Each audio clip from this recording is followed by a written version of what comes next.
Hey, and welcome to the Mantra tutorial. I came up with Mantra by playing around with the idea of using a single card in a one-handed cut and then mixing, packets and a single card and sort of getting those two concepts to work together because I hadn't really seen that around anywhere. I have a lot of variations on this cut and you'll be learning a lot of those, all the good ones, of course. And it's a pretty knacky move. It has a very cool display. And once you get it down, it's actually pretty easy. I find it very easy now, and the people who have learned it and who've sort of gotten over the knacky part feel the same way. So yeah, let's get into the explanation of Mantra. So to do Mantra, you want to begin with doing a Charlier cut and then complete it until this point. Make sure that this packet is a bit bigger than this one, actually a lot bigger. And then you want to open up with your thumb, just open up like so, making another packet right here, and this packet is now resting up. It's going to sort of fall down on your index finger right here, and then your index finger is going to move out one card, and this packet is then extended out into this sort of a scissor cut position. The card gets angled like so a little bit. I try to keep it as square as possible, but it does get a little bit of an angle so that you can turn this card around and over this packet. And the way that you're going to do that is by moving your thumb as far away as you can, and then make sure that this packet sort of falls down into your hand so it's not in any grip, it just rests in your hand. You're going to curl your index finger over, and you can see that this packet sort of gets pushed in a little bit because it's not really being held by anything, so it's your index finger that sort of controls this move. You're going to move your index finger over and curl it over like so, and the card is going to follow, and now it's face up. And then you're going to extend your index finger out, but you're going to apply pressure as you move your thumb back, and then make sure that this card clears your thumb. You're going to extend the card out. And now you want to make sure that this single card clears this packet right here. And then these two packets square up. And now you want to move your index finger back, making the card square up with this packet, and then you're pretty much done in a Charlier cut position, and just close the cut like so. Alright, so some pointers on this cut. You want to make sure that this packet sort of hits your index finger, and then once you extend the single card out, you want to extend your thumb out so it kind of gets into this sort of a display. It's going to look like this. And then the knacky part about this cut is getting this card to clear this packet, because a lot of people just sort of get stuck here.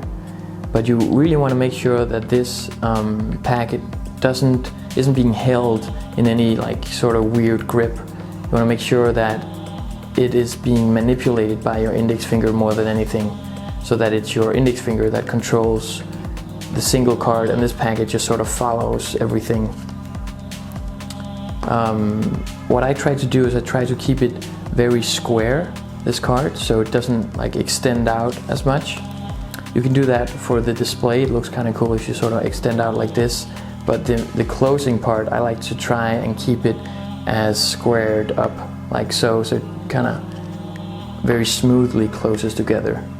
And those are some tips on Mantra. So you can actually continue doing Mantra. You can extend it out and then slide the card over, and then from this position you can do the exact same move, and it's actually a bit easier here because you have your thumb to push down on this packet, and then just do the exact same thing. Your thumb comes up here and sort of helps this packet move, and then you clip the card between your thumb and your index finger, and then just close it on top, and it has a really smooth ending to it.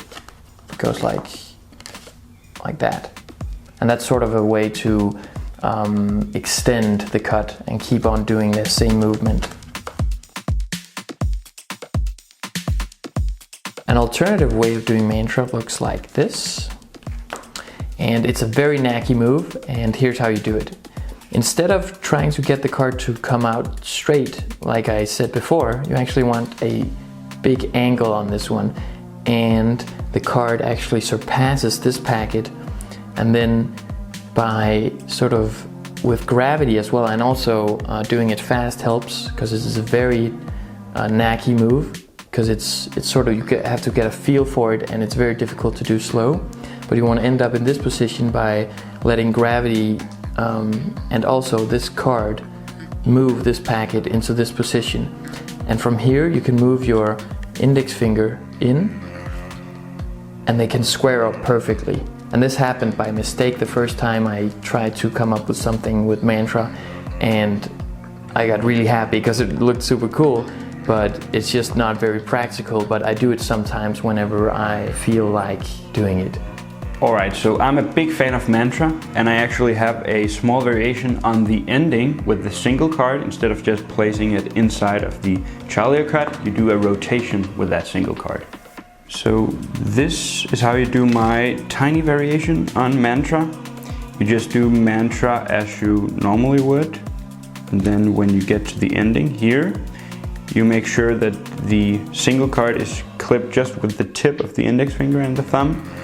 And then you want to move the pinky finger down here that is holding the base packet. You want to move that upwards so that it will rotate that single card. So the base packet actually helps the rotation. And that will make the single card rotate into the Charlier cut packet here. And you can just close it like so. And that's my variation of Mantra.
Alright, so that was Mantra. Thank you for watching this video. I hope you enjoyed this flourish, and if you want to learn more stuff like this, you can go over to dealerscript.com.